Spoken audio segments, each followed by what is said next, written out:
Pak occupied Jammu Kashmir రగులుతోంది. నిరంతరం రగులుతోంది. ఇక 12వ తారీఖు లోపు ఎన్ని గొడవలు జరుగుతాయో తెలియదు. తాజాగా జరిగిన కాల్పుల్లో ఒక నాయకుడు మరణించాడు. ఆ మరణంతో మరింతగా రగులుతున్నటువంటి పరిస్థితి. పాక్ ఆక్యుపైడ్ కాశ్మీర్ అన్నటువంటిది తమ విముక్తి కోసం పోరాడుతోంది.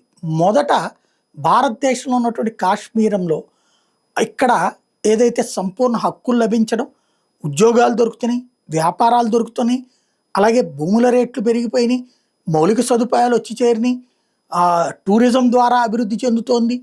ఇక్కడ వీళ్ళ బంధువులే అవతల ఉండేది పీఓజేకేలో ఒకరికొకరు మాట్లాడుకుంటూ ఉంటారు. పీఓజేకేలో వచ్చేటప్పటికి ఒకప్పటి బీహార్ పరిస్థితి, లేదా ఇప్పటి ఆఫ్ఘనిస్తాన్ పరిస్థితి, లేదా సిరియా లెబనాన్ లాంటి పరిస్థితి ఉంది అక్కడ. ఆ పరిస్థితులు మాటలతో బయటకు వచ్చాక తమని ఎన్నో ఏళ్ల నుంచి ఆజాదీ కాశ్మీర్ పేరుతో మోసం చేస్తున్నారు తప్పించి తమకి రక్షణ లేకుండా పోయిందని ఉద్యమిస్తుంటే వాళ్ళని తొక్కి పడేసేటటువంటి శక్తులు పతాక స్థాయికి చేరితే ఇప్పుడు ఆ అందరూ కలిసి రోడ్డెక్కి 12వ తారీఖు మార్చ్ చేయడం దాకా వెళ్తున్నారు.